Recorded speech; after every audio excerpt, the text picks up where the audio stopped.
Hello বন্ধুরা, সবাই কেমন আছেন? আশা করছি সবাই ভালো আছেন।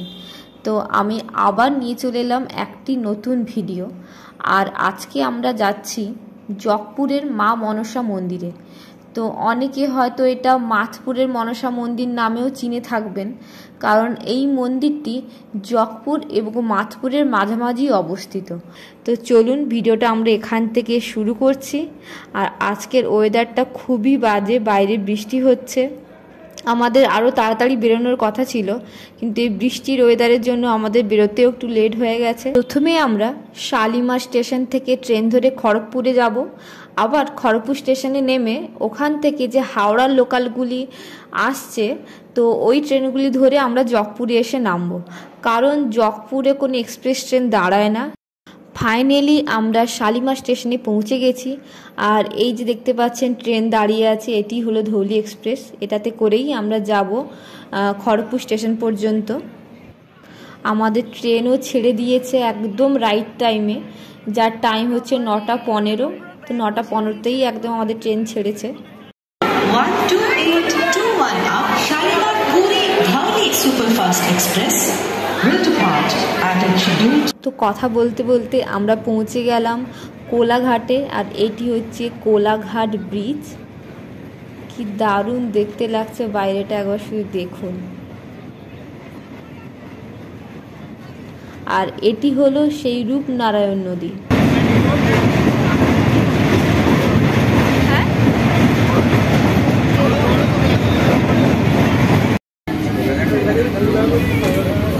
ফাইনালি আমরা জকপুরে পৌঁছে গেছি।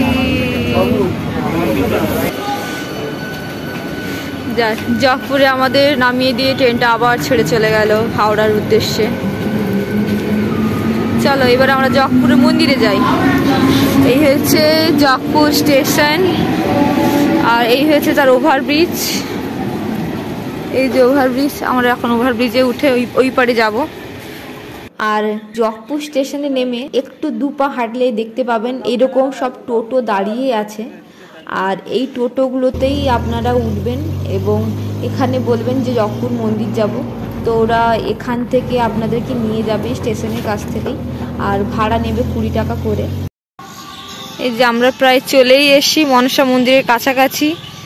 আর এই যে রাস্তাটা শুধু দেখুন একবার, এত কাদা। আজকে শনিবার, আর এই শীতের মধ্যে বৃষ্টি হচ্ছে। বৃষ্টির জন্য রাস্তাঘাট পুরো কাদা হয়ে গেছে। আর এই যে এটা হচ্ছে পার্কিং। এখানে যে বাস, টোটো সবই যেখানে পার্কিং করা আছে। যেখানে টোটো পার্কিং করলে 20 টাকা করে লাগছে, আর বাইকের জন্য 10 টাকা, আর হচ্ছে সাইকেলের জন্য 5 টাকা করে। আর এই যে এখানে একটা ব্রিজ আছে। এটা আগে এর ছিল, মানে বাঁশের ছিল, এখন এটা এরকম লোহা দিয়ে করেছে। আগের বারে যখন আসি পুরো বাঁশেরই ছিল। আর এই যে বেশ সুন্দর জায়গাটা, মানে আপনারা এলে পুরো মন ভরে যাবে।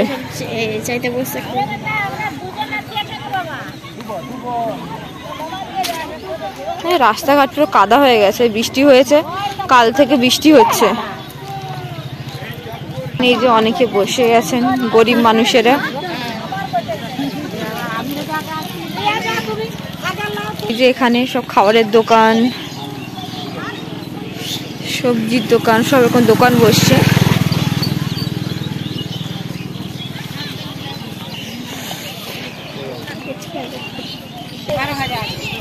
আর এই যে সব দোকান বসছে এখানে। মন্দিরে এসে আপনারা এই পুকুরে প্রথমে হাত পা ধুবেন। সবাই ধুচ্ছে। এর আমি নামবো, আমাকে জল ছেটানোর কোনো দরকার নেই।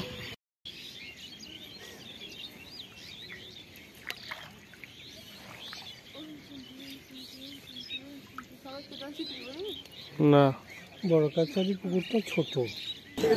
এই যে পুকুরটি দেখতে পাচ্ছেন, এই পুকুরটি বেশি দিন নয়, কয়েকদিন, মানে গত বছরই 3রা এপ্রিল এই পুকুরটি বাঁধানো হয়েছে। আগে এই পুকুরটা এমনি নর্মালি ছিল, এখন এই যে এরকম পুরো বেশ সুন্দর করে ঘাট বাঁধিয়ে দিয়েছে মানুষদের স্নানের জন্য, হাত পা ধোয়ার জন্য। আর এই যে এগুলো হচ্ছে সব দোকান বসছে, এখান থেকে আপনারা কিনে নিয়ে মন্দিরে যেতে পারেন। এই দোকানগুলোতে আপনারা সবকিছু পেয়ে যাবেন, ফুল বেলপাতা থেকে শুরু করে পুজোর যাবতীয় প্রসাদ সবকিছুই পেয়ে যাবেন। আর এই যে এখানে দেখতে পাচ্ছেন, আমিও পুজো দেব এখানে মন্দিরে, তাই পুজোর যা যা সামগ্রী লাগবে সব কিছু এখানে আমি কেনাকাটা করে নিচ্ছি। এখানে আপনারা যাবতীয় সব কিছুই পেয়ে যাবেন। মানে যদি কেউ ভাবেন দূর থেকে আসবেন পুজো দিতে, কি করে নিয়ে আসবেন ফুল বেলপাতা বা আপনার মনসা ঠাকুরের জন্য দুধ কলা, এখানে সব কিছু যাবতীয় আপনারা যা যা দিতে চান মাকে সব কিছুই এখানে আপনারা পেয়ে যাবেন। আর এই হচ্ছে মা মনসা মাতার মন্দির। এটা আগে ঘেরা ছিল না, এটা রিসেন্ট এরকম মন্দিরটা হয়েছে, বেশ কয়েক বছর হলো মন্দিরটা এরকম ঘিরেছে। এটা হচ্ছে তার অফিস।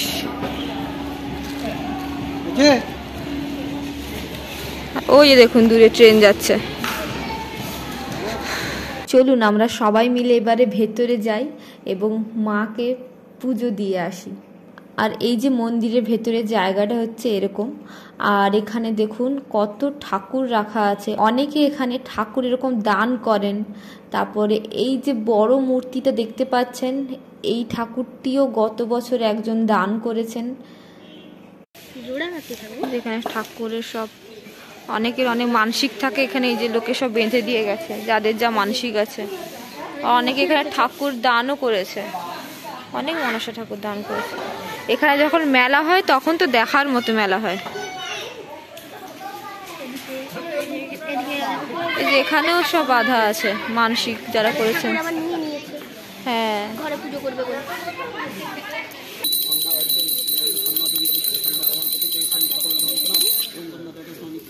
আর এই মন্দিরের বিশেষত্ব হচ্ছে এখানে কোনো ঠাকুর মশাই নেই।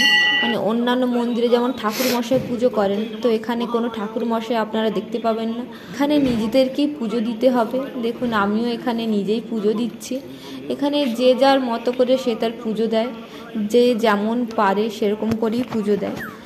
মানে এর আগে যে কবার পুজো দিতে এসছি কখনোই এখানে ঠাকুর মশাই দেখিনি, আর এখনো পর্যন্ত ঠাকুর মশাই নেই এই মন্দিরে। আপনারা নিজেরা আসবেন এবং নিজেদের মতো করে নিজেরা পুজো দেবেন। আজকে বৃষ্টি ওয়েদার বলে মন্দিরে মানুষজনও অনেক কম এসছে। আর আপনারা যদি কখনো শনি মঙ্গলবার দেখে আসেন, দেখতে পাবেন কতটা ভিড় হয় এই মন্দিরে। আমিও অনেক দিন ধরে পুজো দিতে আসবো করে আমারও সময় হয়ে ওঠেনি, আমিও আসতে পারিনি। তো অনেক দিন বাদে আমি আজকে এলাম এই মন্দিরে, আর এসে আমার বেশ ভালোই লেগেছে। আর এই যে দেখুন আমারও পুজো দেওয়া কমপ্লিট হয়ে গেছে।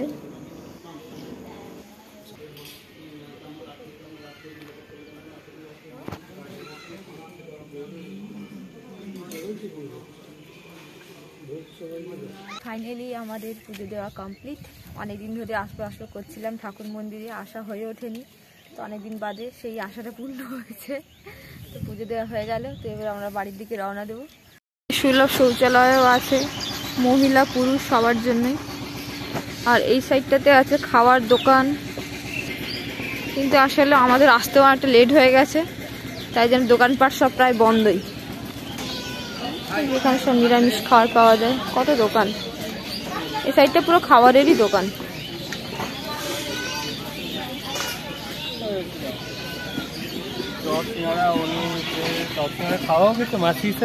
কি বলছো? হ্যাঁ, মাসি হিসেবে চপ সিঙ্গারা টিঙ্গারা খাওয়া। কি খাবি রে অনু? আমি কিছুই খাবো না। খাবে না বলছো? ভিডিওটা তোর বাবাকে পাঠাবে। জয় শিব শম্ভু। আমরা এখন আখের রস খেতে এসেছি।